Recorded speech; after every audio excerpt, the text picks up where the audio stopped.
doang nih.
Gitu.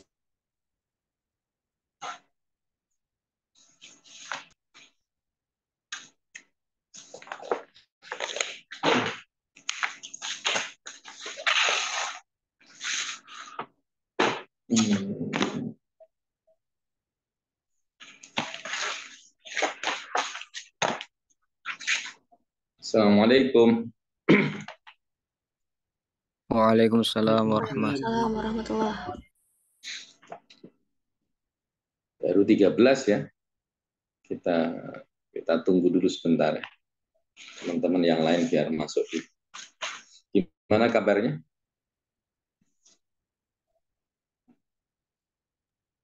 Alhamdulillah sehat, Pak. Alhamdulillah. Seminggu kuliah kita berapa kali, teman-teman ini? Berapa mata kuliah seminggu? 12 Pak. 12. Berarti satu semester saja nih dihabiskan. Atau masih ada semester depan? Masih ada Pak. Oh, masih ada ya. 12 banyak banget itu. Iya full Pak. Kecuali weekend. Oh iya, kalau hari Senin ini berapa mata kuliah? Dua Pak.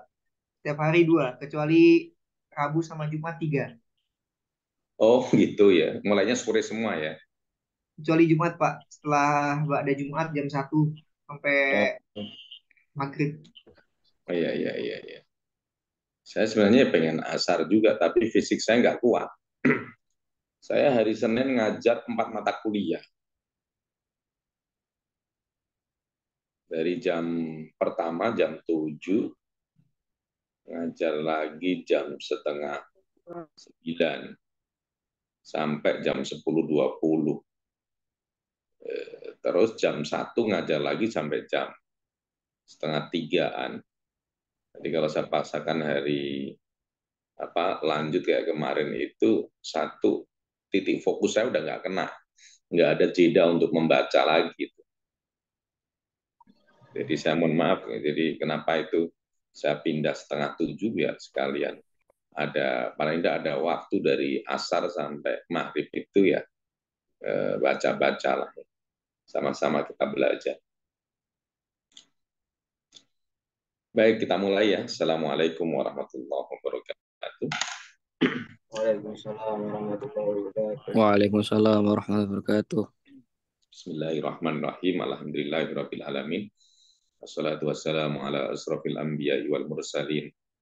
Habibina wa syafi'ina wa qurrati a'yunina sayyidina wa maulana Muhammad wa ala alihi wa sahbihi ajma'in at-tayyibin at-tahirin. Raditu billahi rabba wa bil islami dina wa bi Muhammadin nabiyya wa rasulah. Rabbi zidna ilma wa rizqna fahma. Allahumma ij'alna wa auladana wa talamidana min ahli ilmi wa ahli khair.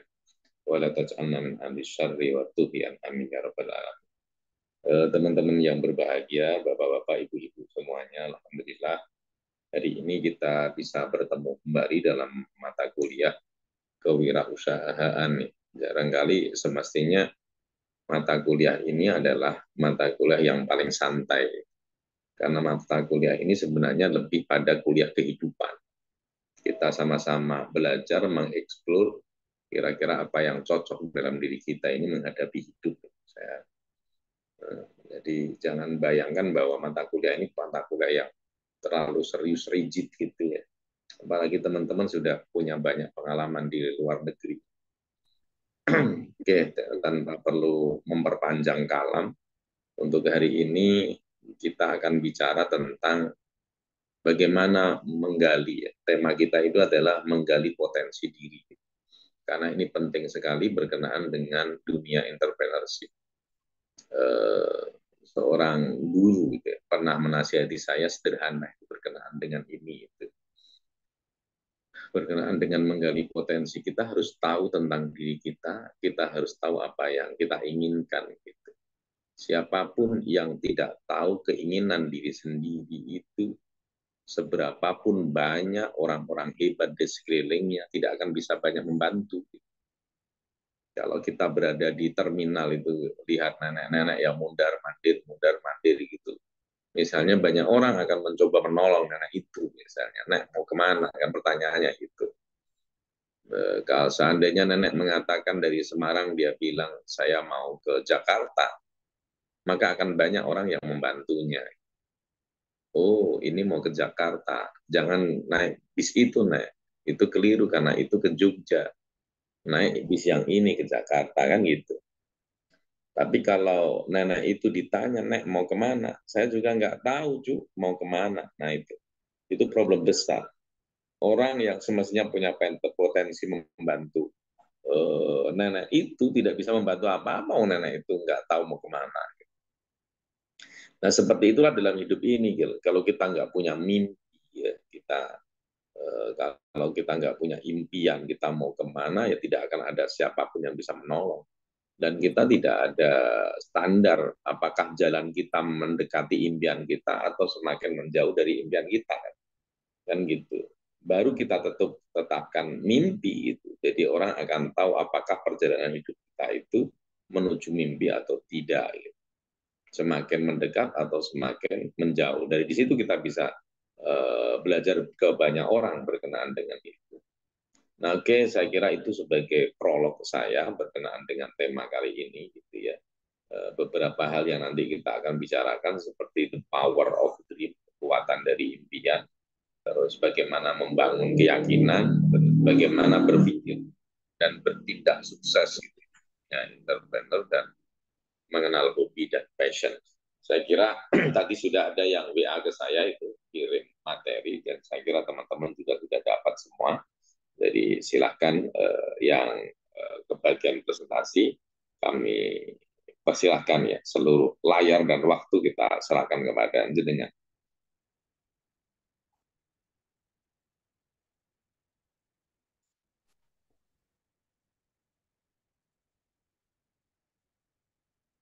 Silahkan.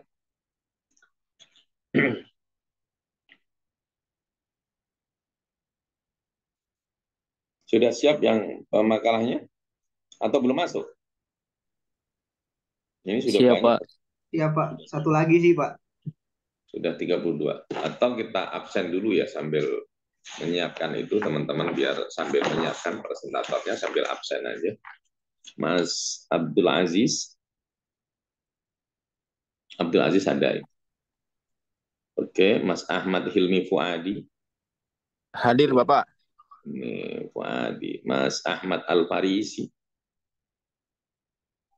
Apakah ada Ahmad Al-Farisi? Belum kelihatan. Sudah 32 loh. Oh iya, Mas. Ahmad Farhan. Ahmad Farhan ada? Nggak ada. Aiman. Hadir Pak. Mas Alfiadi. Mas Alfiadi ada? Nggak ada juga ya. Ada? Ada Pak. Iya. Kemarin nggak kelihatan. Kemarin di absennya kosong. Ali Haidar. Hadir, Pak. Oke. Mbak Anissa Fadia. Hadir, Pak. Anwar Jailani. Hadir Pak. Arif Wahyu Prato. Hadir Pak. Atika Maula. Hadir, Pak. Oke, Mbak Atika Maula. Mas Erik Jailani. Hadir Pak. Hadir Pak. Hadir. Oke. Fahri.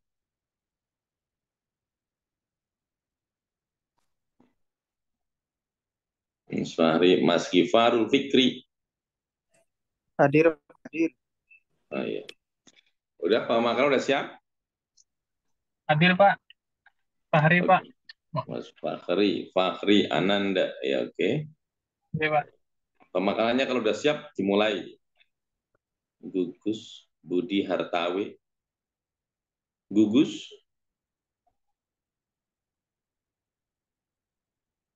Hamad. Hamad ini nggak pernah kelihatan ya dari awal ya? Atau nggak jadi? Hayatul Fahri. Hayatul Fahri. Iin Inaratul Jalalah. Ismiyatul Muawiyah. Hadir, Pak. Yang Iin apa Ismiyah? Ini tadi. Ini. Ismi. Ismi, Pak. Ismi Muawiyah. Kasman. Laila Agnia. Hadir, Pak. Lobby. Pangestu namanya lobby ya. Hadir, Lobby. Pak. Sudah lobby dapat Pangestu. Hadir, Pak. Lutfiana. Hadir, Pak. Oke, Mbak Lutfiana. Muhammad Hanif Mu'affa.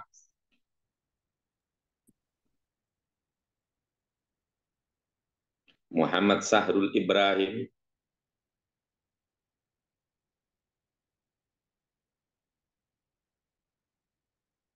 Mubarakatul Aulia. Hadir, Bapak. Muhammad Fathul Mubin. Hadir, Pak. Muhammad Rifki Ramadan. Ada? Rifki Ramadan. Muhammad Afifuddin. Hadir, Bapak. Muhammad Albaro. Hadir, Pak. Ya sudah, lanjutkan nanti. Silakan dimulai. Yang presentasi. Assalamualaikum warahmatullahi wabarakatuh. Waalaikumsalam. Waalaikumsalam warahmatullahi wabarakatuh. Waalaikumsalam warahmatullahi Bismillahirrahmanirrahim. Wal aqibatu lil muttaqin wala udwana illa 'alal zalimin.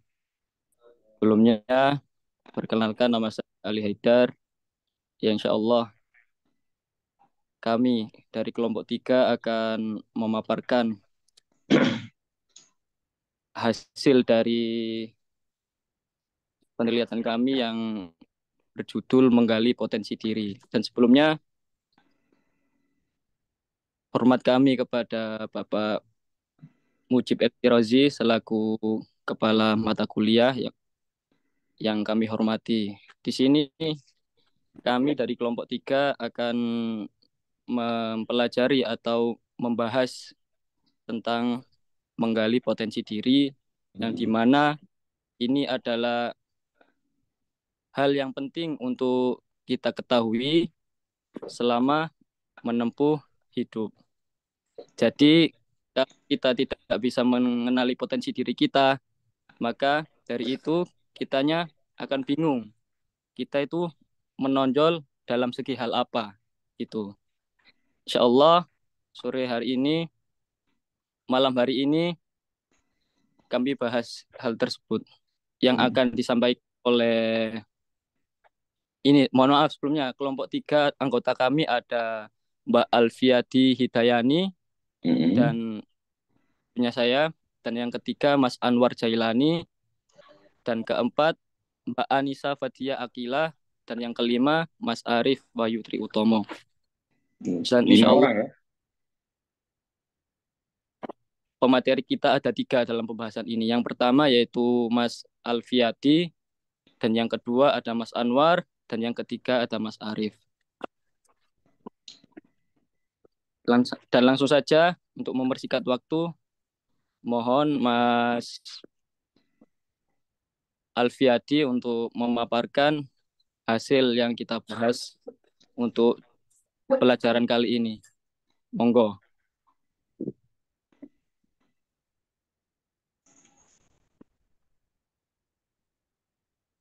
Silakan Mas Alfiadi. Bismillahirrahmanirrahim.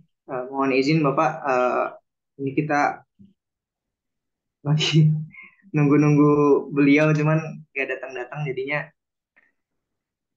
eh, saya gantikan untuk sementara waktu. Nanti kalau misalkan beliau datang, bisa dilanjut di pembahasan sebab yang lain. Oke. Bismillahirrahmanirrahim. Assalamualaikum warahmatullahi wabarakatuh. Waalaikumsalam warahmatullahi wabarakatuh. Alhamdulillah, alhamdulillahilladzi hadana li hadza wa ma kunna linahtadiya laula an hadana Allah. Wassalatu wassalamu ala asrofil anbiya'i wal mursalin wa ala alihi wa sahbihi ajma'in. Wa ba'd. Baik. Terima kasih kepada Mas Ali Haidar yang telah memberikan prolog dan juga memberikan kata awalan dalam pembukaan materi malam hari ini. Terima kasih juga kepada Bapak pengampu mata kuliah Kewirausahaan Syariah, Pak Mujib El-Syirazi, yang telah memfasilitasi kami untuk menambah wawasan kami dengan cara memberikan kesempatan kepada kami untuk menyampaikan materi-materi kuliah. Baik, pada hari itu untuk mempersingkat waktu, saya akan mulai di next. Potensi diri. Menggali potensi diri adalah proses untuk lebih memahami, mengembangkan, dan memanfaatkan kemampuan, bakat, dan sumber daya yang dimiliki oleh seseorang. Ini adalah langkah penting dalam mencapai tujuan, pertumbuhan pribadi, dan keberhasilan dalam berbagai aspek kehidupan. Jika kita melihat kisah Rasulullah SAW, akselerasi beliau dalam mengembangkan potensi dirinya sangat luar biasa. Sebagaimana yang kita ketahui, beliau memulai semuanya benar-benar dari nol, di mana beliau tidak memiliki privilege sama sekali, apalagi Rasulullah SAW sudah hidup sementara sejak masih berumur belia. Ya, bisa kita review sejenak materi yang disampaikan oleh kelompok sebelumnya, di mana Rasulullah itu sudah tidak punya siapa-siapa ketika di umur 8 tahun pun beliau diasuh oleh kakeknya, lalu tak lama dari sana diasuh oleh pamannya. Itu merupakan suatu hal yang sangat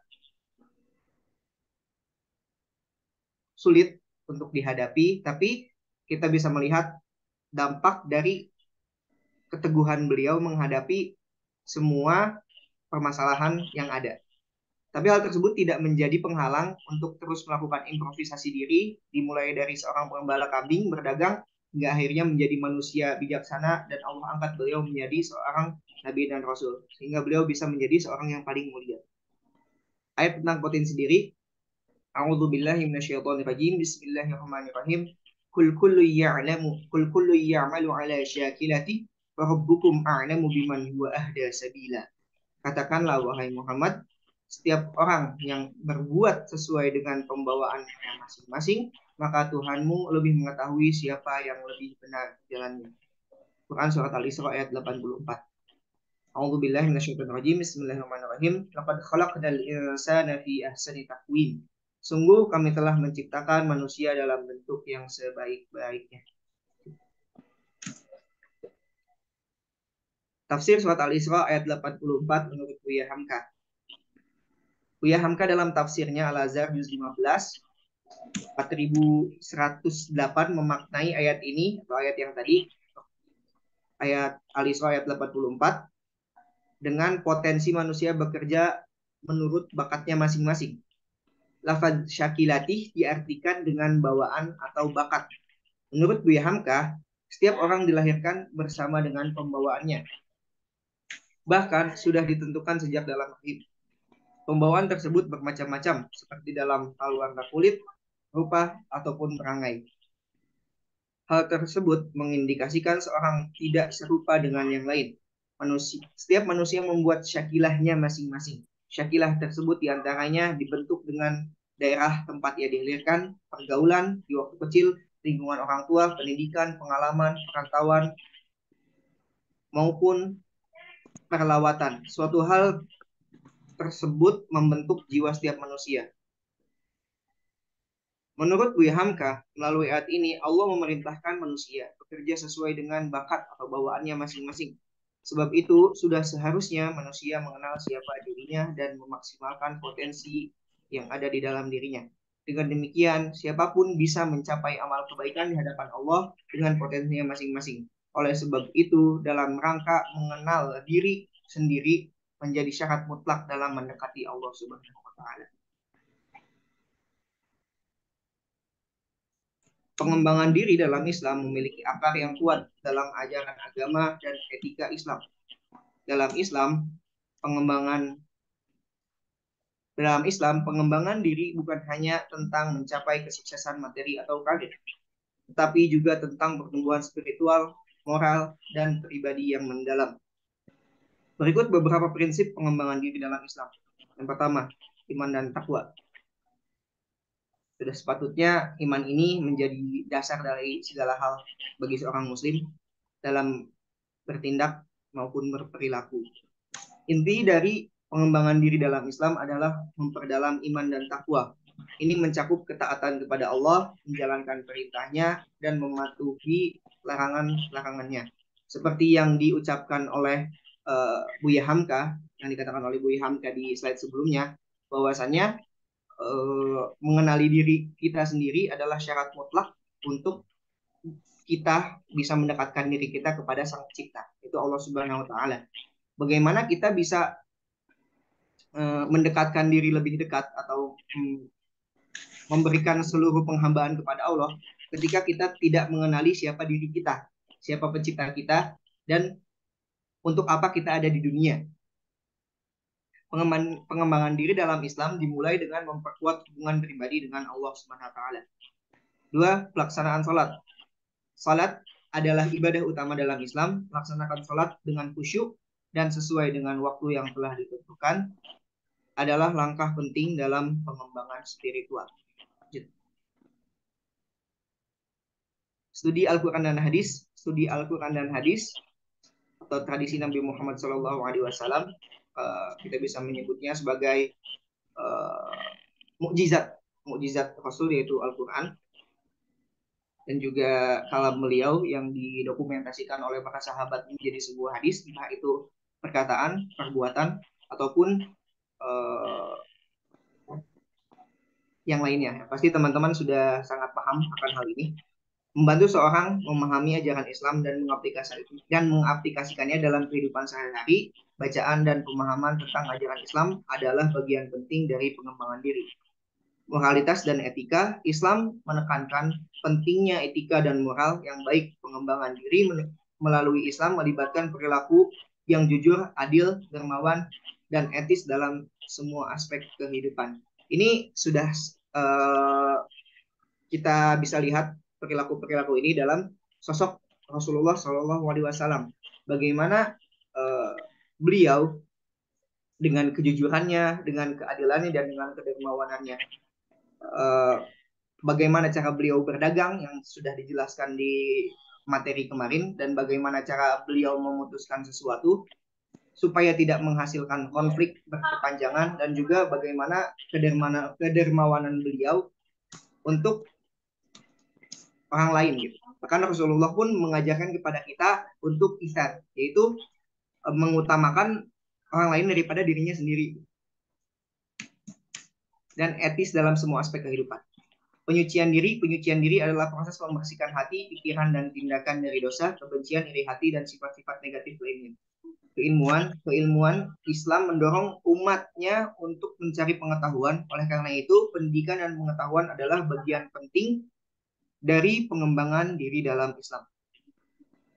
Selanjutnya, berkomunikasi dengan Allah. Doa adalah sarana untuk berkomunikasi dengan Allah dan meminta petunjuknya. Pengembangan diri dalam Islam juga melibatkan berbicara dan mendengarkan Allah melalui doa. Zakat dan sedekah. Memberikan zakat atau sumbangan wajib dan sedekah atau sumbangan sukarela adalah bagian dari pengembangan diri dalam Islam. Ini melibatkan memberikan sebagian harta kepada yang membutuhkan dan berkontribusi pada kesejahteraan masyarakat. Ini berarti pengembangan diri kita tidak hanya dirasakan oleh kita sendiri.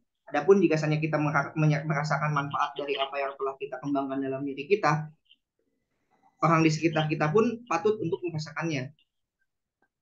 Salah satunya dari segi harta yang kita miliki.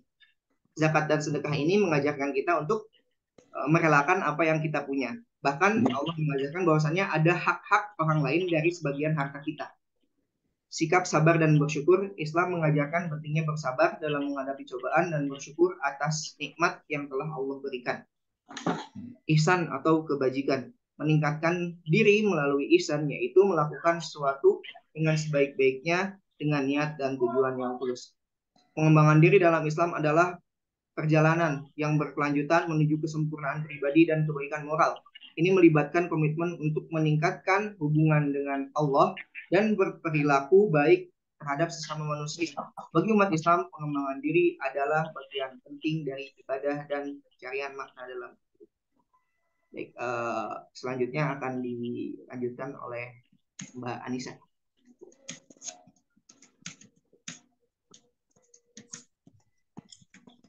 Sebelumnya, terima kasih untuk kesempatan melanjutkan materinya. Saya izin untuk melanjutkan materi ke selanjutnya, yaitu pondasi dan penyeimbang.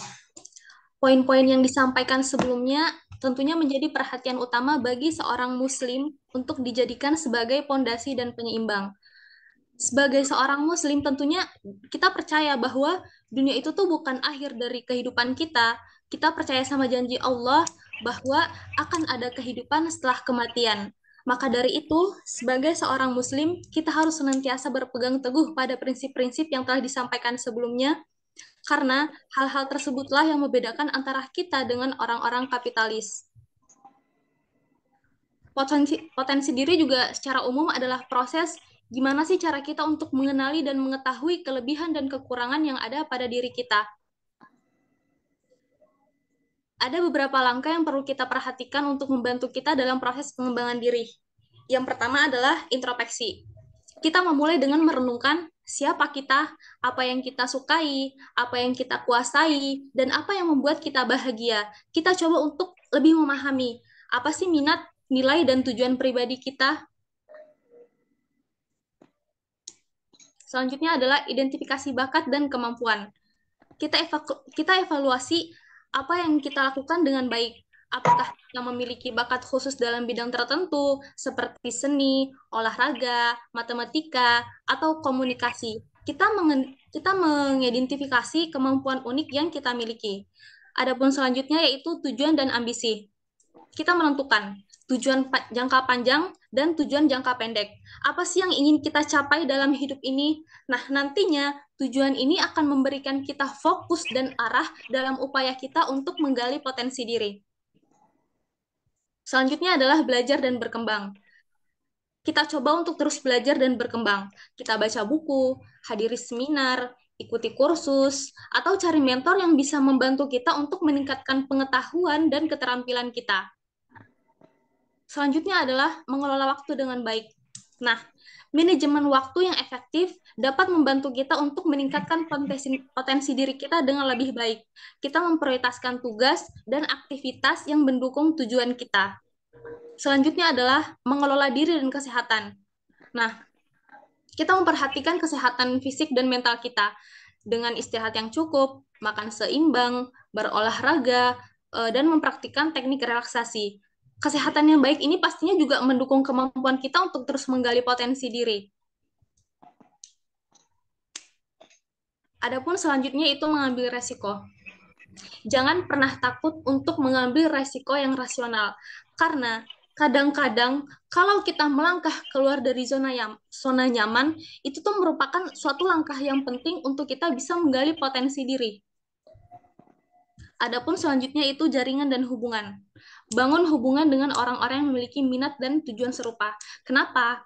Karena kalau dengan mereka, kita bisa mendapatkan dukungan, inspirasi, atau bahkan peluang untuk berkolaborasi bersama. Selanjutnya adalah evaluasi dan perbaikan diri.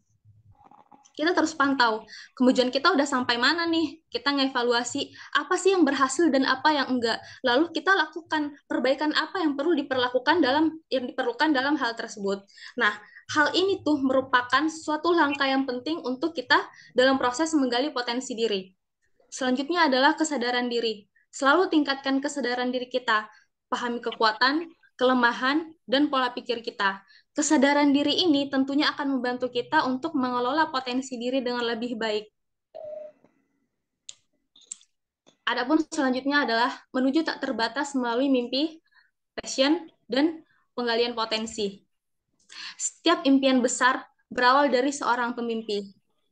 Akan tetapi, semua mimpi yang besar nggak akan maju tanpa adanya langkah awal. Semuanya bakal tetap menjadi angan-angan yang bisa menimbulkan kesenangan semata hanya dengan memikirkannya. Maka dalam itu, seseorang itu perlu menemukan passionnya dan mengembangkan potensi diri untuk mencapai mimpi tersebut, di mana nanti mimpi akan memberikan arah dan tujuan dalam hidup, passion memberikan energi dan kegembiraan dalam mengejar mimpi, dan penggalian potensi diri itu akan membantu kita untuk mengidentifikasi alat dan kemampuan yang diperlukan untuk mewujudkan mimpi tersebut. Passion itu bukan sekedar apa yang Anda sukai, melainkan apa yang Anda rasakan ketika melakukan sesuatu. Mencari tahu passion itu bisa diawali dengan kita bertanya kepada diri sendiri, ataukah kita mencari tahu sendiri. Kita dapat mengenali passionnya dengan memikirkan hal-hal yang paling bisa dinikmati dan paling bisa mendatangkan kebahagiaan atau kepuasan saat mengerjain sesuatu tersebut. Membuat antusias sehingga menyedot perhatian dan pikiran dengan cara yang positif. Hal-hal itu tuh bisa buat kita seakan-akan kita tuh lupa waktu karena kita terserap ke dalam hal-hal tersebut, bikin kita rindu dan kayak ada yang hilang kalau misalkan kita tuh nggak ngerjain hal-hal tersebut. Nah, menemukan passion ini tuh seringkali menekankan kita untuk pentingnya kita mengenali diri sendiri. Maka dalam hal ini kita perlu untuk melibatkan pengembangan potensi diri yang berupa introspeksi, refleksi, eksplorasi diri untuk memahami minat, nilai, bakat, serta keinginan pribadi, dan yang paling penting adalah terus belajar dengan sungguh-sungguh di bidang yang dipilih. Ingatlah bahwa menggali potensi diri adalah perjalanan seumur hidup. Ini adalah proses yang memerlukan kesabaran, tekad, dan komitmen. Teruslah belajar dan berkembang, dan kita akan menemukan bahwa kita dapat mencapai lebih banyak dalam hidup dan mencapai potensi penuh kita. Kesimpulannya teman-teman, sangat diperlukan komitmen dan kemauan tinggi untuk menjadi pembelajar seumur hidup. Teruslah merangkai mimpi dan senantiasa berikhtiar untuk mewujudkannya. Berani memulai dari hal terkecil dalam hidup kita dan selalu fokus menggapai apa yang kita impikan. Karena hal yang paling penting adalah berani memulai, karena mimpi sebesar apapun itu tuh nggak akan bisa tercapai kalau kita nggak pernah bisa untuk mencoba memulai. Bakal selalu ada nilai pahala kalau misalkan kita tuh meniatkan untuk semua aktivitas kita dalam rangka ibadah. Allah Subhanahu wa taala berfirman dalam surah Az-Zariyat yang artinya, dan aku tidak menciptakan jin dan manusia melainkan supaya mereka menyembahku.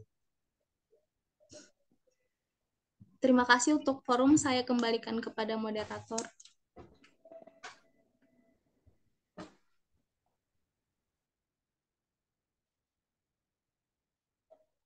Terima kasih atas pemaparannya Mas Anwar Jailani dan Mbak Anissa.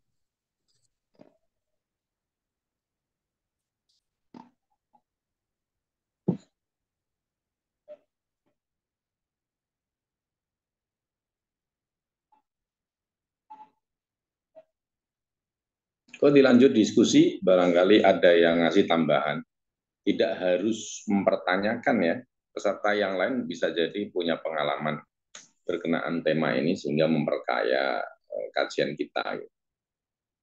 Jadi pengalaman-pengalaman pribadi. Oke, silakan moderator itu.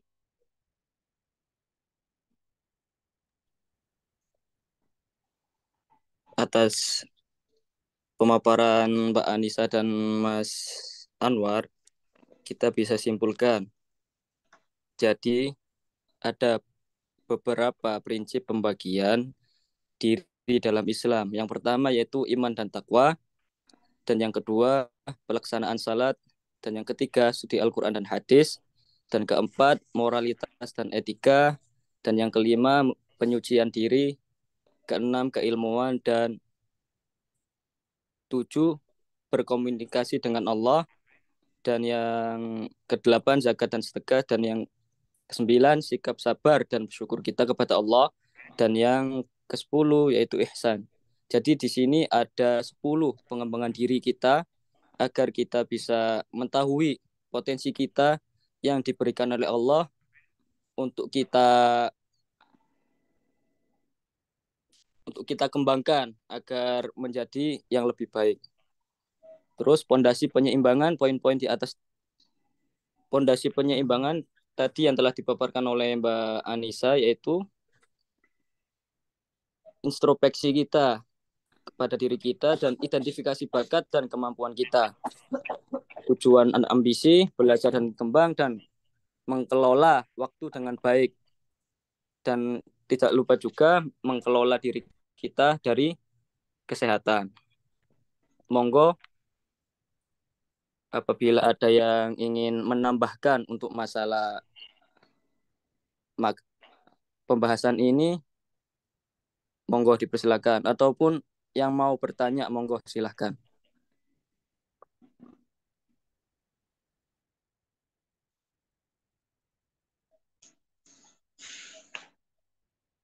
Itu ada Muhammad Hasan Albana, itu udah angkat tangan. Monggo silakan Mas Hasan. Matur suwun Mas Ali. Ini saya ingin bertanya kepada kelompok yang habis presentasi. Mungkin tadi kan ngebahas tentang potensi diri yang mungkin nggak jauh-jauh juga ya dari kata bakat gitu. Nah, karena ini mungkin kuliahnya tentang kewirausahaan. Nah, saya mau tanya, kira-kira benar-benar cocok nggak sih ketika hobi atau bakat kita, potensi kita itu potensi yang lahir dari hobi kita itu dijadiin sebagai ladang bisnis atau wirausaha kita? Karena kalau takutnya kalau saya mungkin gini, karena hobi yang berangkat dari potensi saya itu dijadikan pekerjaan, itu jadi apa ya, malah jadi beban gitu. Kenapa? Karena kita jadi nggak punya hal buat nge-refresh diri, karena hobi atau potensi kita itu udah kita jadikan sebagai tempat untuk berbisnis gitu. Kira-kira bagaimana itu? Oke, monggo silahkan. Dapat dipahami nggih Mas pertanyaannya? Anwar. Oke, intinya gini Mas Anwar, bagaimana cara kita agar hobi kita itu bisa dijadikan penghasilan atau income diri kita agar bisa berkesinambungan, ya juga hobi ya juga menghasilkan gitu. Monggo Mas Anwar atau Mbak Anissa, monggo. Ya, izin membantu menjawab, Mas. Untuk pertanyaannya intinya ketika hobi itu dijadikan sebuah pekerjaan, bagaimana gitu kan? Dewasa ini menurut saya banyak orang-orang yang menjadikan hobinya itu sebagai sebuah pekerjaan. Bisa kita lihat dari sisi pro skin atau para pro player di game online atau di game Mobile Legends. Awalnya mungkin secara dilihat mereka itu hanya main-main saja atau memang mereka itu hobi untuk bermain game. Tapi akhirnya bisa menghasilkan dengan cara ya mereka terus menekuni apa yang mereka sukai gitu. Kan ada istilah mengatakan bahwasanya akan lebih mudah kita untuk bergerak ketika kita melakukan apa yang kita cintai atau apa yang kita sukai. Adapun ketika dalam berjalannya pasti ada titik jenuh dan juga ada titik bosan. Itu hal yang sangat wajar. Jadi pertanyaannya kemana lagi kita mau nyalurin kebosanan ini gitu. Jadi kita udah sampai di fase burnout kalau dalam istilahnya. Itu apa yang harus kita lakukan? Menurut saya pribadi, mungkin berhenti sejenak untuk tidak memikirkan itu bukan sebuah masalah. Sampai kita merasa bahwasannya cukup, lalu setelah itu lanjutkan lagi apa yang sekiranya bisa kita lakukan terkait apa yang kita sukai. Atau kita bisa memulai hal-hal yang baru di luar sekalian atau yang lain bisa menambahkan. ya mending lah ini Maaf kalau jawaban yang tidak masuk. saya main orang ya pun dulu lah masih main orang iya wes kalau kalian Ada suara yang masuk. saya itu BPJS dan ini termasuk administratif saya lo apa aja nih? Aku sih di satu dokter kudu iku maksudnya kayak pendaftaran opo iku perlu saiki perlu BPJS. Nek gak BPJS mohon guys sih. Ngono saiki. Mas Ya Zainal, makanya secara Mas Zainal ikut makanya rekomendasi nggak? saiki BPJS itu penting. Iya.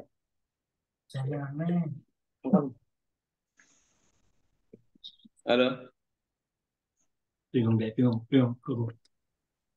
ayo kembali ke Izin diskusi. menambahkan untuk Mas Hasan Alfana. Jadi gini Mas, sekiranya kalau kita punya hobi dan itu bisa menghasilkan, ya monggo-monggo saja untuk dilanjutkan. Tetapi kita juga tidak bisa hanya mengandalkan satu hal itu saja. Kita harus mempunyai plan yang lain untuk sekiranya bisa membackup apa yang bisa kita dapatkan dari hobi kita yang bisa menghasilkan. Kalau mohon maaf kira-kiranya itu menuai hasil buruk, kita bisa melakukan hal yang lain. Gitu.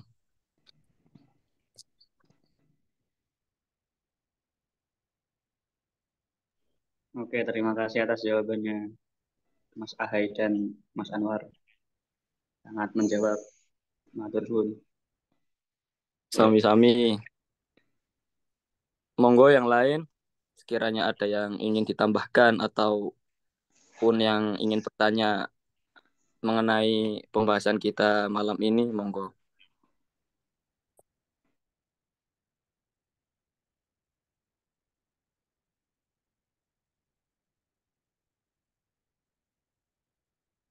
Ayo silakan. Ada lagi?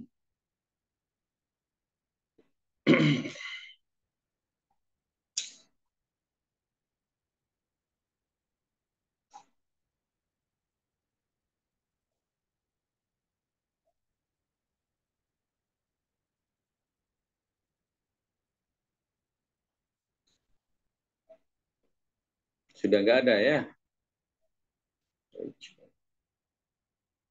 Jadi tadi pertanyaan yang bagus ya, itulah yang kemudian saya taruh sebagai apa namanya salah satu sub pembahasan untuk malam kali ini. Banyak orang-orang sukses hari ini itu justru karena dia menjadikan hobi sebagai pekerjaan. Jadi banyak sekali orang-orang yang sukses yang menjadikan hobi menjadi pekerjaan. Kenapa? Karena mereka itu hobi. Jadi hobi itu dia akan melakukan meskipun tidak ada yang bayar. Itu kekuatannya. Kekuatannya bisnis dengan cinta itu adalah ketika kau melakukan sesuatu dengan cinta, kamu akan memberikan energi yang berlebih. Gitu. Seperti kalau kamu jatuh cinta itu kan kamu nggak merasa dibudak oleh pasanganmu. Gitu. Kemanapun pasanganmu minta kamu ikuti. Begitu juga orang dikendalikan oleh hobinya. Gitu. Merasa enjoy menikmati sehingga dia memberikan jam yang lebih dari apa yang diperlukan. Hukum sukses itu begitu. Hukum sukses itu ketika satu pekerjaan kamu selesaikan dengan hati kamu dan sepenuh jiwamu, kamu melakukannya lebih dari apa yang diperlukan. Nah, kebanyakan orang sekarang ini kan orang yang melakukan separuh hidupnya itu melakukan pekerjaan dengan keterpaksaan karena hanya faktor uang, sehingga menjadi tidak maksimal. Pernah nggak ada cerita begini? Pernah dengar nggak cerita begini? Ada seorang profesor, dia ingin melakukan penelitian beberapa orang yang bekerja dan mau melihat kualitas hasil pekerjaannya gitu, sesuai dengan apa yang ada dalam pikirannya. Satu orang ditanya waktu itu dia bikin rumah itu ada 3 pegawai ditanya. Satu orang ditanya ketika ditanya apa yang kamu lakukan, dia mengatakan bahwa ya saya melakukan sesuatu yang karena saya dibayar oleh bos saya. Ya ini aja. Yang kedua dia bilang orang yang kedua ketika ditanya saya melakukan ini saya mau bikin rumah. Sementara yang ketiga dia beda. Dia penuh dengan semangat ketika ditanya apa yang sedang Anda lakukan. Saya sedang membuat sebuah istana hebat. Saya ingin membuat sebuah mahakarya. ternyata hasil dari yang ketiga ini lebih baik daripada yang kedua. Kenapa? Karena itu tadi, karena dia menikmati, dia punya imajinasi. Sesuatu pekerjaan yang tidak dinikmati itu tidak akan memunculkan imajinasi. Ada banyak orang-orang yang kita bisa lihat gitu. Misalnya di awal pertemuan mungkin saya sudah sampaikan ya, apa namanya, pangeran patah hati itu. Siapa itu? Saya yang orang yang sudah almarhum itu, Deddy Kempot gitu. Coba Anda bayangkan, Deddy Kempot itu orang yang dulu pekerjaannya ngamen, tapi dia ngamen dengan hati, dengan sepenuh jiwanya. Pada akhirnya mengantarkan dia menjadi sangat sukses. Bahkan hanya dengan suara itu yang kalau ngamen, orang ngomen saja itu paling dihargai berapa sih orang ngamen itu? Seperti mengganggu gitu. Orang ngasih 1.000, 2.000, 5.000 itu udah bagus sekali gitu. Tetapi kemudian dinikmati itu sampai dia bikin lagu dan kemudian meledaklah itu. Itu juga yang dilakukan oleh Iwan Fals. Nah, itu keuntungannya menjadikan apa namanya, hobi sebagai sebuah pekerjaan. Karena manusia itu hakikatnya itu bukan robot. Manusia itu sedang mengekspresi, berekspresi. Segala macam yang ada hari ini sesungguhnya dimulai dari mana? Dari pikiran dan kehendak untuk mengekspresikan imajinasi itu. Maka itu hukumnya. Kalau Anda melihat kota yang indah, itu kan sebenarnya ada orang yang pernah berimajinasi. Dan Allah memberikan anugerah kepada manusia itu berimajinasi, berpikir. Di mana pikiran satu dengan yang lain tidak sama. Itulah kelebihan dari itu ya, dari hobi. Nah, teman-teman, seperti tadi yang saya bilang, ya, kita bilang tentang menggali potensi. Menggali potensi karena ini berhubungan dengan dunia entrepreneur gitu. Dunia entrepreneur itu adalah dunia yang panjang. Sepanjang hidup Anda ketika kita menjadi manusia dan kita punya kewajiban untuk memberikan nafkah pada diri kita, berdikari juga memberikan nafkah pada keluarganya. Sesungguhnya masalah entrepreneur ini tidak akan pernah selesai. Dan entrepreneur itu tidak terbatas pada usaha. Bahkan orang yang punya profesi, misalnya anggap saya sebagai pendidik, yang punya profesi sebagai pendidik pun itu masih diperlukan ilmu entrepreneurship. Seperti yang di awal saya bilang, itu ya, hal yang paling utama tentu adalah kerja pikiran. Dari pikiran itulah segala kreativitas itu tumbuh. Dari pikiran itu segala sesuatu itu ada. Semua yang hari ini ada sesungguhnya dimulai dari mimpi seseorang. Ada orang yang mimpi untuk menyalakan dunia. Cuma mimpinya itu beda ya. Ada yang mimpinya sangat privat, sangat terbatas untuk pribadi, tapi ada mimpinya untuk umat. Saya dulu punya profesor, dia bilang yang paling bagus itu mimpimu besar. Mimpi besar itu akan membawa kamu, akan mendatangkan rezeki secara otomatis. Tetapi mimpi tertinggi, mimpi sangat private itu biasanya menjadikan kita sangat hitung-hitungan. Jadi diperlukan justru adalah mimpi-mimpi besar. Waktu profesor itu jadi rektor di Unisula pada waktu itu, saya menjadi sekretaris rektor itu tahun 2010 ya. Sekitar 13 tahun yang silam saya jadi sekretaris rektor. Saya merasakan bahwa hidup ini bersama beliau itu penuh dengan gairah. Dengan gairah gitu ya. Yang sampai saya tidak sadari, saya baru kalau saya analisis hari ini di masa saya yang 13 tahun kemudian itu saya menemukan sangat produktif pada waktu itu. Sebagai sekretaris kita pulang itu bisa sampai jam 12 malam, Anda bayangkan. Dan kita tidak mengalami kelelahan.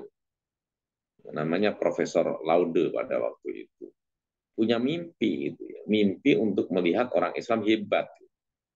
Sampai kemudian dari mimpi itu Prof Laude itu mengajak saya itu membantu beliau itu untuk menuliskan satu buku ini, bukunya Rasulullah Business School. Bukunya itu setebal berapa ini?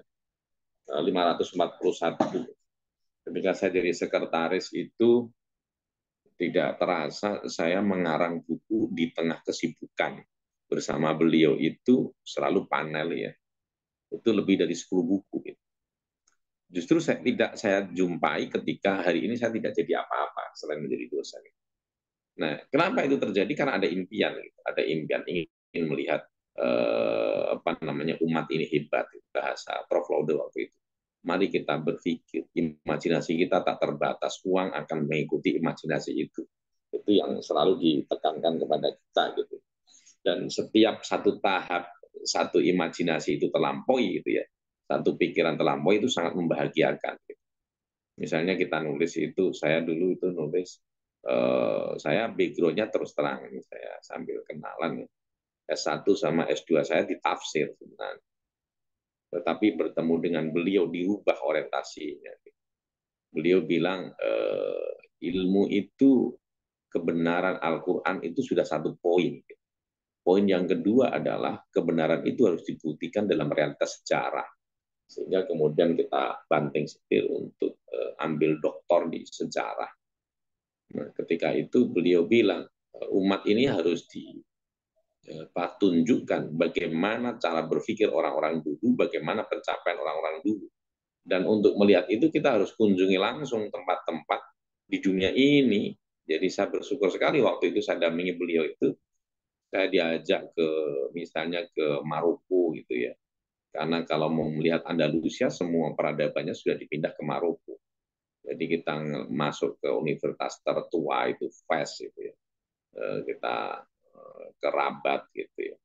Lalu kemudian kita tulis itu perjalanan itu kita jadikan buku itu waktu itu Rihlah Peradaban di Maroko. Lalu saya diajak lagi ke ke Uzbekistan ke makam Imam Bukhari. Kita menulis juga buku Rihlah Peradaban. Ketika di Unisula itu punya visi Khairul Ummah, kita ciptakan buku The Best Life. Dan seterusnya, banyak sekali. Jadi saya tidak terasa bersama beliau, dampingi beliau itu lebih dari 10 buku. Gitu. Nah, itu karena apa? Karena happy saja. Jadi berpikir, ada imajinasi baru, kita tulis, lalu kita jalan-jalan. Gitu. Jadi jalan-jalan itu adalah tambahan. Efek dari dream, dari menikmati itu tadi ya, menikmati pencapaian-pencapaian itu. Ketika hari ini kemudian tidak ada mimpi, misalnya ketika tidak ada mimpi, hidup ini kayaknya flat aja gitu, bangun tidur lagi itu filosofinya. Sebenarnya kita mau mencapai apa gitu. Kalau ada pencapaian, jadi usaha menuju pencapaian itu mendatangkan kebahagiaan. Nah teman-teman itu ya. Nah ketika mimpi, kata John Maxwell salah satu seorang motivator itu ya, sebuah tujuan adalah sebuah impian dengan tenggang waktu. Jangan sampai kemudian impian kita tadi benar terlalu mengawang sehingga kemudian tidak dipraksiskan. Maka kita harus menuliskannya gitu. Jadi ada ilmu manajemen yang sederhana gitu, yang saya warisi dari profesor saya waktu itu. Tulis apa yang ingin kamu lakukan apa yang kamu tulis dan setialah.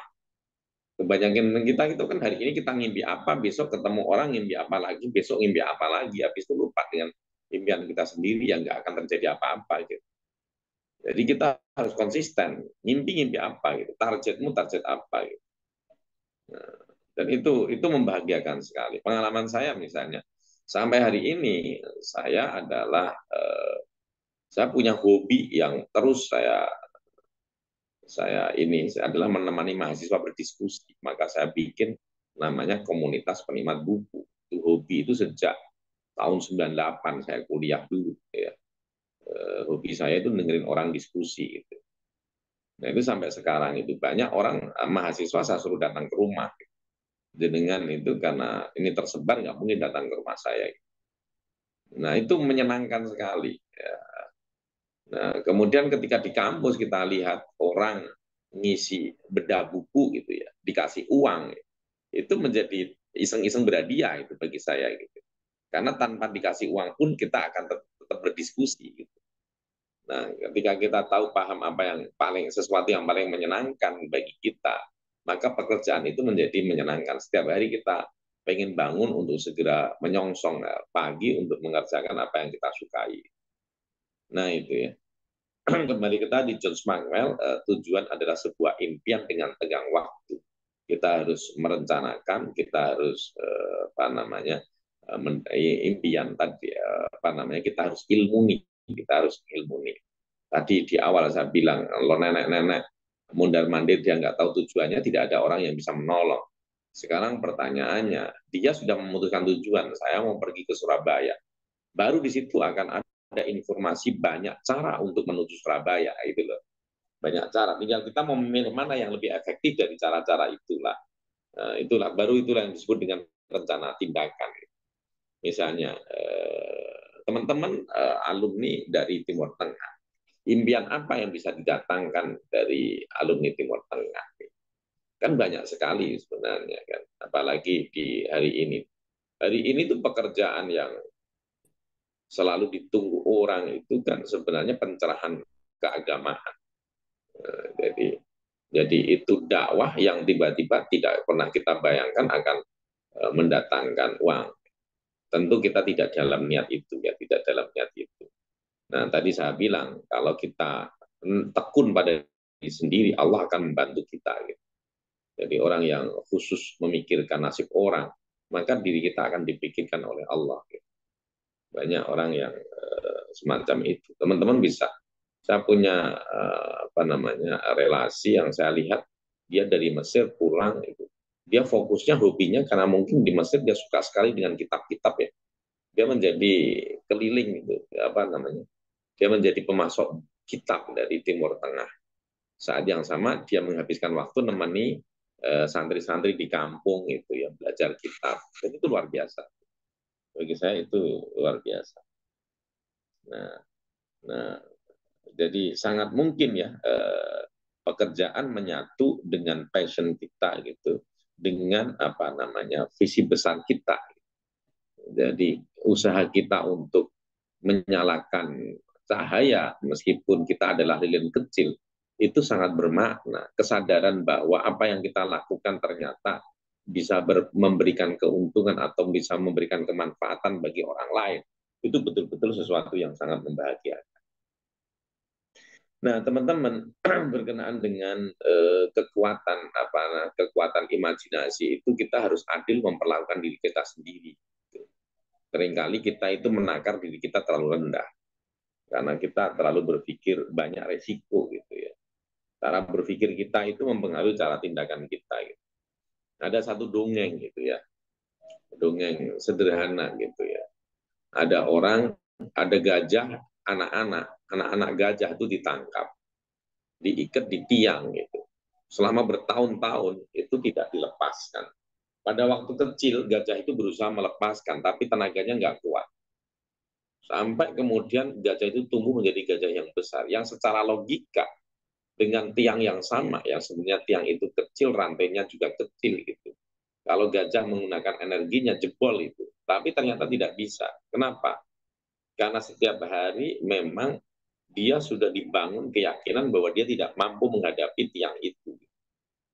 Nah, kerja pikiran ini sangat penting itu ya ketika menghadapi dunia entrepreneurship ya, entrepreneur gitu. Jadi perlu juga kita membangun spirit positif dalam diri kita. Pada akhirnya kita tahu bahwa orang seperti Einstein itu, konon itu baru menggunakan tidak lebih dari 7% potensi otaknya, otak manusia sesungguhnya. Artinya kita masih bisa lebih berkali-kali lipat daripada Einstein. Berarti semua manusia itu sebenarnya hebat. Gitu. Nah, gitu. Nah, cara berpikir itu yang semestinya kita pelihara. Nah, baru kemudian kita mapping apa potensi terbaik bagi kita. Kalau guyonannya kan begini, jangan sampai kita ini sebenarnya adalah ikan, tapi dipaksa untuk terbang, ya lelah. Gitu. Kita burung yang semestinya kerjaan kita terbang, tapi diajak untuk menyelam ke dasar lautan, itu melelahkan. Jadi itu penting untuk mengerti diri kita, penting untuk bertindak. Gitu ya. Baru pada tahap berikutnya kalau kita sudah positif, berpikir positif, kita baru mulai bertindak. Berkenaan dengan tindakan ada satu contoh, misalnya begini. Kadang-kadang kita berusaha keras, tapi tidak berpikir cerdas, maka hasilnya lelah juga. Gitu. Contoh yang paling gampang, ada seseorang yang ingin menebang pohon. Gitu. Dia semakin hari semakin mendayagunakan tenaganya semaksimal mungkin untuk mendapatkan potongan kayu yang banyak. Hanya saja karena dia fokus memotong kayu, dia lupa untuk mengasah kampak. Sehingga tidak efektif. Karena apa? Karena kalau orang Jawa bilang itu kapaknya itu ketul atau tumpul. Jadi menghabiskan tenaga. Nah, di situ penting setelah kita kenali kita kemana, baru kemudian kita pelajari titik terbaik kita itu ada di mana. Ada di mana. Pada akhirnya karena kerjaan ini adalah kerjaan yang panjang gitu ya, butuh menata hati kita ya, menata mental kita gitu. Karena pada akhirnya kita akan sering menghadapi problem-problem di tengah jalan. Maka jadilah di situ, seperti belajarlah dari aliran sungai itu. Anda pernah lihat aliran sungai nggak? Sungai itu tidak pernah lurus banget dari gunung sampai ke laut. Coba lihat. Sungai itu mesti ada maju, ada kelokan dikit, ada maju lagi, kelokan dikit, tidak benar-benar lurus, tidak seperti jalan tol. Kenapa? Itulah alamiah kehidupan. Gitu. Air mengalir, seringkali dia melewati daerah yang betul-betul tidak bisa ditembus oleh air. Maka yang dilakukan adalah berbelok sedikit tapi maju lagi. Bukan kemudian menyerah juga, atau memaksakan diri menembus itu, karena tidak ada hukumnya begitu. Adanya adalah maju, belok dikit, maju lagi, belok dikit, maju lagi, belok dikit. Nah itu yang penting bagi untuk kita pahami berkenaan dengan dunia wirausaha. Akan ada banyak problem-problem di dalam hidup ini yang tidak pernah kita bayangkan sebelumnya, tetapi di situ itulah kita ditantang. Ya. Misalnya kasus teman-teman gitu ya, misalnya yang sependek saya ketahui, gitu. Mungkin teman-teman sudah punya imajinasi besar menjadi orang hebat di Timur Tengah, mematangkan ilmu keagamaan, tapi kenyataan kampus yang ada itu adalah sedang bermasalah, ada perang atau apa yang tidak memungkinkan untuk diselenggarakan pendidikan lagi. Ya bukan kemudian kita putus asa menyerah, justru kadang-kadang itu adalah takdir terbaik yang sedang dipersiapkan Allah untuk mendapatkan satu hal yang lebih mapan, lebih bagus. Nah itu ya mungkin pandangan masukan saya berkenaan dengan tema kita kali ini. Kalau kita boleh kasih kesimpulan, itu hal yang paling utama itu tentu adalah manusia itu kekuatannya berpikir, kekuatannya imajinasi. Segala apa yang ada di dunia hari ini itu muncul dari imajinasi. Orang dulu manusia misalnya di awal kehidupan manusia itu tidak pernah membayangkan dia bisa berlari mengalahkan kijang. Tetapi kemudian imajinasi orang, manusia kemudian berimajinasi bagaimana caranya itu mengalahkan kijang. Maka kemudian lahirlah apa yang disebut dengan sepeda, bertambah lagi sepeda motor. Tapi merasa bagaimana kalau pergi jauh tapi tidak kepanasan. Mulailah muncul yang namanya mobil. Ternyata tidak cukup, kenapa kita tidak terbang aja? Muncul yang namanya pesawat. Ada malam, gelap. Kenapa tidak terang waktu malam-malam sehingga bisa beraktivitas, muncul lampu. Dulu orang zaman saya kuliah itu saya mengandaikan hari ini kayak begini. Meskipun pergi jauh sejauh apapun kita dari rumah, setiap hari bisa berinteraksi dengan keluarga. Karena ada ada WA call video gitu, video call. Ternyata ada orang yang maju lagi. Bagaimana orang berdiskusi, tapi orang tidak berpindah tempat di semua persebaran. lalu muncul yang namanya Zoom. Itu kan dimulai dari imajinasi sebenarnya. Jadi semua orang itu dimulai dari impian, imajinasi. Ada yang impian hanya sekedar bekerja, ada yang impian memberikan kemanfaatan kepada manusia. Ketika memberikan kemanfaatan, apakah kemudian uang tidak masuk? Ya masuk. Nah, untuk memberikan kemanfaatan, kita harus pede terhadap diri kita sendiri. Toh kita adalah makhluk yang terbaik yang diciptakan Allah. Kenapa kita harus minder? Tidak ada orang yang mampu semuanya atau tidak ada orang yang bodoh semuanya. Bahkan kalau toh kita tidak berharga pun, pasti ada satu titik yang kalau kita periksa, itu menjadi titik ledak kita. Nah, gitu ya, harus penting membangun keyakinan, lalu kemudian bertindak sukses tadi ya. Bertindak sukses. Jangan sampai kita habiskan waktu karena nggak tahu ilmunya. Kadang-kadang penting juga berpikir cerdas, tapi tidak hanya semata-mata fokus pada berpikir keras. Nah, seperti yang disampaikan oleh Maka lah, hal yang sangat hal yang menyenangkan itu adalah ketika kita melakukan pekerjaan yang kita cintai. Jadi luar biasa. Jadi itu sesuatu yang sangat menyenangkan. Baik, sampai di sini. Barangkali kalau ada yang mau feedback, monggo. Kalau enggak, ya kita cukupkan. Nggak usah banyak-banyak. Bagaimana? Gimana, moderator? Sudah cukup atau belum? Nggih, menawi wonten sing monggo mas-mas yang lain atau mbak-mbak yang ingin menanggapi atau menambahi isi dari pembahasan kita malam ini, monggo silahkan sebelum ditutup pembahasan ini.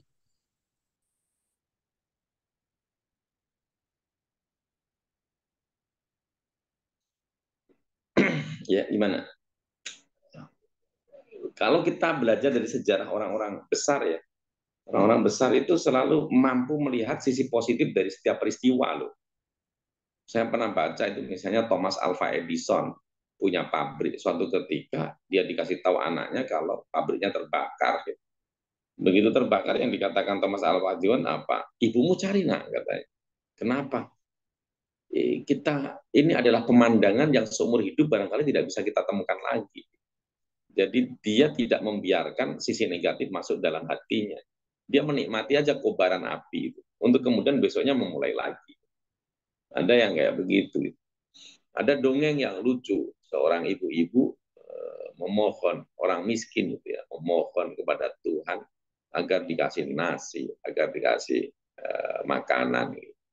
Kebetulan ada penjahat lewat mendengar doa itu, dia mau kerjain gitu ya. Dia kerjain, penjahat itu naik ke loteng. Dulu kan ada loteng gitu ya, terus dari atas loteng itu dijatuhkan makanan. Ibu-ibu senang sekali, dia gembira cerita orang betapa Tuhan mengabulkan doanya. Sampai cerita kemana-mana dengan penuh kegembiraan. Penjahat yang tahu itu ketawa gitu. Lalu kemudian menceritakan sebenarnya kepada ibu-ibu, nggak ada Tuhan berbagi seperti itu. Saya malam-malam ngelihat Anda itu merengek-rengek minta nasi. Ya. Saya mau kerjain aja, saya lempar itu. Anda kok yakin betul Tuhan ngasih? Katanya. Tapi apa menariknya kata ibu itu? Dia bilang begini, mungkin iblis yang membawa makanan itu, tapi sesungguhnya Tuhan yang mengirimkan. Maksudnya Anda penjahat memang yang iseng mengirimkan, tapi sesungguhnya Anda digerakkan oleh Tuhan untuk memberikan makanan kepada saya malam itu. Itu cara berpikir positif ya, cara berpikir positif. Nah, coba kita kenali diri kita. Selama ini kita lebih banyak cara berpikir positif atau negatif. Kalau negatif itu misalnya dikasih tugas apa, yang dilihat itu fokusnya pada apa? Pada problemnya. Aduh, kalau ini susah ini.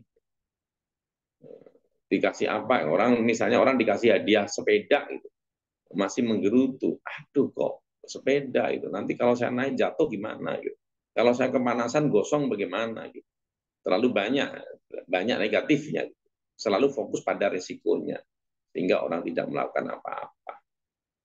Saya kira itu ya sedikit tambahan dari mumpung ingat ya. Baik, bapak-bapak, ibu-ibu yang tentu saya tahu dengan semua ini sangat sibuk ya. Di rumahnya masing-masing barangkali ini sedang juga banyak yang ngelola pondok gitu ya.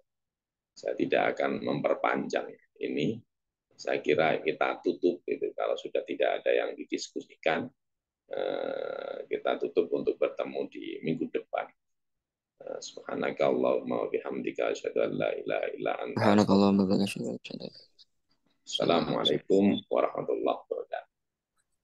Waalaikumsalam warahmatullahi Waalaikumsalam wabarakatuh. warahmatullahi wabarakatuh. Bentar ya, jangan keluar dulu. Jangan keluar dulu. Yang separuh tadi lupa, belum di absen.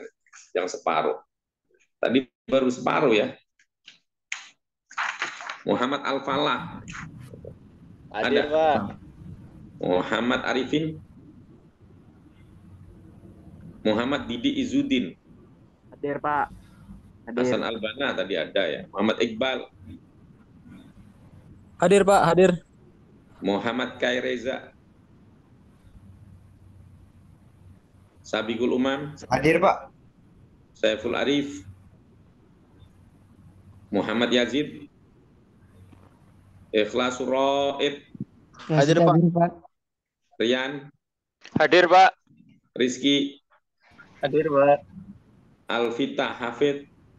Hadir. Salim. Supriyanto. Syafiqur Rahman. Tenggur Raja Aulia. Hadir, Pak. Thomas Sah Al-Kausar. Zainal Jamin. Hadir, Pak. Nova Rosa Wanda. Hadir, Pak. Muhammad Nasih Amin. Hadir, Pak. Kausar. Hadir, Pak. Yang belum siapa? Ahmad Al-Farisi. Enggak ada. Gugus hadir, Pak. Siapa yang hadir? Gugus hadir, Pak. Gugus. Gugus. Iya, Pak. Hayatul Fahri. Hayatul Fahri. Iin Inaratul Jalalah. Sudah semua ya, Kak? Rifki. Muhammad Saiful Arif, Pak, hadir. Muhammad Saiful Saiful Arif. Arif. Oke. Muhammad Ya. Saiful Arif. Ya, sudah. Siapa lagi? Syafiqur Rahman, Pak. Punten. Iin Inaratul Jalalah. Sudah, terus? Muhammad Yazid, Pak. Syafiqur Rahman, Pak. Muhammad Yazid. Syafiqur Rahman. Muhammad Yazid. Sudah, ya. Oke. Syafiqur Rahman. Ya, terus? Ada lagi? Sudah ya? Sudah semua ya? Oke, kita tutup. Saya, Pak, Supriyanto, Pak. Hah? Supriyanto, Pak. Hadir. Coba lihat. Supriyanto. Oh iya, Supriyanto. Ada lagi? Ahmad Iqbal. Sudah. Udah ya? Ini ada. Wassalamualaikum warahmatullahi wabarakatuh. Waalaikumsalam warahmatullahi wabarakatuh. Sehat-sehat, Pak. Ya, sama-sama. Terima kasih, Pak. Ya. Pak.